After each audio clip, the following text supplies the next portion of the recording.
Bueno, en esta segunda parte nos vamos a referir dentro de las cefaleas a las migrañas que ocupan quizá el capítulo más importante del tema. Las migrañas son dolores de cabeza recurrentes, crónicos, episódicos, de presentación episódica, de resolución espontánea en mayor o menor medida, que tienen un elemento fundamental que es el diagnóstico clínico. El diagnóstico es clínico porque no hay ningún marcador biológico de laboratorio ni de neuroimágenes que permita definir el diagnóstico de una migraña. La historia es fundamental y la presentación del dolor recurrente a través del tiempo es clave. El dolor característico es en hemicránea, o sea, de un lado de la cabeza. Después con el tiempo puede evolucionar a toda la cabeza, pero sobre todo al principio, con mucha gente se presenta atrás del ojo, en la región temporal. La historia de más de 5 episodios de crisis de dolor es importante como antecedente y fuerte. La historia familiar es otro dato que nos ayuda al diagnóstico y la presencia de síntomas autonómicos es casi confirmatorio de esto, y me refiero a ganas de vomitar, vómitos, fotofobia, fonofobia, molestias con el movimiento, lo que hace que el paciente naturalmente tienda al reposo o a limitar su función en el momento de la crisis de dolor. Hay un montón de variantes de migraña, pero nos vamos a referir en esta pequeña charla conceptual a la migraña sin aura, que es la más común de todas. La migraña con aura voy a comentar solamente que es una migraña que se presenta con un síntoma neurológico que lo antecede. El aviso, aura es aviso. Entonces el paciente, antes de tener su crisis de migraña, tiene un aviso que normalmente es un síntoma neurológico. ¿Cuál es el más frecuente? Un síntoma visual. La migraña crónica, que se caracteriza por la frecuencia, de tener de 14 días al mes por lo menos de dolor, y aquella cefalea por sobreuso de medicación analgésica. 2 palabras sobre la fisiopatología, sobre todo para considerar que esto no es un fenómeno mágico, ni es un fenómeno psicológico, es un fenómeno biológico, que tiene 2 activadores, el tronco cerebral o la corteza cerebral. A partir de la corteza se extiende una onda de despolarización que va a provocar un fenómeno inflamatorio. Lo mismo ocurre con la activación del tronco, sobre todo a nivel mesencefálico o perimesencefálico, que se activa. Esta activación va a provocar un fenómeno eléctrico e inflamatorio.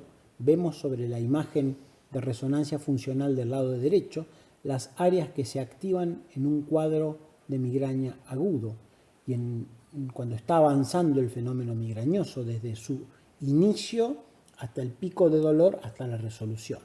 Vemos que hay distintas áreas que se activan: corteza frontal, lóbulo occipital, lóbulo temporal, tronco cerebral, región subtalámica y hasta protuberancia. Todas estas regiones participan en darle al paciente la interpretación del dolor en ese momento. Hay un montón de fenómenos neuroquímicos que participan en la generación de una crisis de migraña. No cualquier persona hace una migraña, la hace aquel que tiene la susceptibilidad genética. Hay cerca de 20 y pico de genes que se asocian con personas con migraña, y esto tiene que ver con modulación de neurotransmisores, de receptores, con enzimas, etc. Hay cambios eléctricos, se despolariza la corteza, eso se llama despolarización cortical propagada.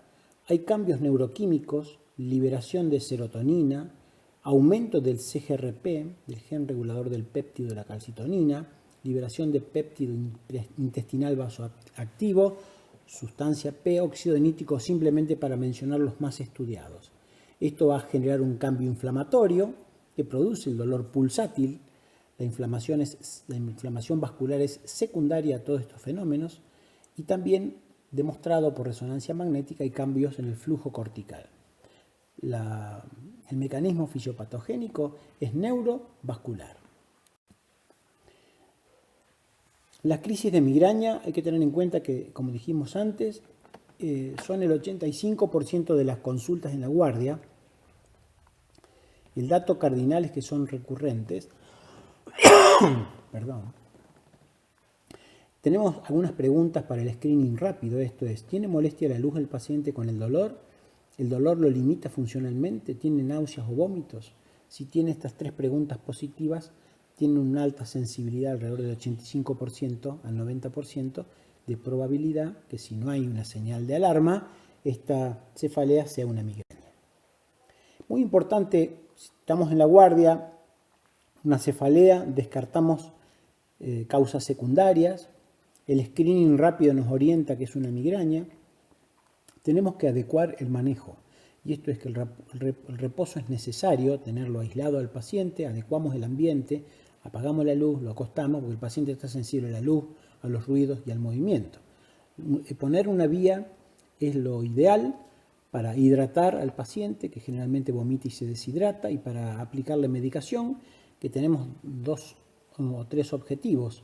Calmar el dolor, para lo que se usan en general analgésicos o antiinflamatorios, y necesariamente en la crisis aguda de migraña el uso de metoclopramida o neuroléptico es mandatorio y hacen que se resuelvan con esta combinación cerca del 90% de las crisis de migraña, al menos bajen 5 o 6 puntos en la escala de dolor. Y es muy importante aconsejar que no es menor la tarea que tiene el médico en la guardia cuando resuelve una migraña o alivia una migraña, sugerirle, que consulte, porque es una causa de discapacidad importante y es una causa de consumo frecuente de medicación. Y si el paciente no tiene un diagnóstico, muchas veces no está orientado a cómo seguir. Podemos tener la otra circunstancia en la cual el paciente es un paciente que viene al consultorio y nos pregunta porque tiene migrañas cada tanto, pero en ese momento no está con una crisis. Entonces el paciente nos pregunta cómo puede manejar esas crisis de migraña esporádicas, y un concepto obvio, pero es usar lo que funcione. No sirve cambiarle al paciente algo que le funciona por lo que no le funciona, o sacarle ibuprofeno o ergotamina y cambiarlo a paracetamol que no le resulta. Eso es muy importante. El paciente debería usar lo que le funcione, y eso puede ser medicación inespecífica como antiinflamatorios o analgésicos, o si el paciente no resuelve esto, debería usar ergotamina o triptanes. Las combinaciones también, hay muchos productos, muchas formas o marcas comerciales que tienen combinaciones de analgésicos con ergotamina. Actualmente hay triptanes con naproxeno, y también tenemos que tener en cuenta la vía de administración. Hay pacientes que tienen el vómito rápido y fácil al inicio del dolor, por lo tanto una medicación oral es más difícil de dársela. Podemos usar la vía sublingual, la vía subcutánea, la vía intramuscular, eso lo podemos adecuar con cada paciente. El problema es cuando las migrañas empiezan a ser más frecuentes y van a entrar ya en otra categoría de manejo, en el cual tenemos las de alta frecuencia, que son en promedio hasta 3 días a la semana con dolor que empieza, tomo algo y lo resuelvo, ¿no? Se resuelve dentro del día el dolor. Y la forma crónica, que es la más seria, diría yo, es aquel paciente que tiene más de 14 días al mes con dolor con características migrañosas. Por supuesto que como concepto general, en este caso, no solo hay que adecuar y ser eficaz en el manejo agudo para que el paciente resuelva eficazmente su crisis, para lo cual hay que usar la medicación que funcione, que hemos dicho en la diapositiva anterior. Y dentro de la prevención, porque si el paciente tiene 14 días al mes no podemos darle 14 días analgésicos, pero sí podemos hacer o tomar en cuenta medidas no farmacológicas y farmacológicas. Hay factores de riesgo que facilitan que el paciente con migraña pase de una forma episódica, esporádica, a una forma crónica.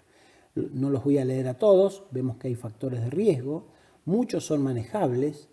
El médico clínico debería estar atento a estos factores para evitar que el paciente, que son todos problemas clínicos sobre los que podemos actuar, para que el paciente disminuya el riesgo de que esa migraña que se presenta cada tanto se haga más frecuente. Y hay, por supuesto, que hay algunos factores más claros, indicadores de progresión, como la ansiedad, la depresión, otros dolores corporales o molestias gastrointestinales que lo lleva todo al paciente a que empeore su dolor. Y finalmente, para terminar, la migraña crónica y la de alta frecuencia también, tenemos dos estrategias, la no farmacológica, que tiene que ver con hábitos saludables, actividad física, ordenar el sueño y todos los factores que cronifican, y evaluar los desencadenantes si los hubiera, y la terapia farmacológica, dentro del cual tenemos un abanico hoy de opciones, un menú bastante variado de fármacos de distinta naturaleza que pueden actuar haciendo que esa migraña baje en frecuencia, en intensidad y en severidad. Betabloqueantes, antidepresivos, otros orales, el Botox y los más modernos, los biológicos, que bueno, son más accesibles en otro sentido, no en el económico, pero eso lo pueden discutir con su docente. Con esto terminamos.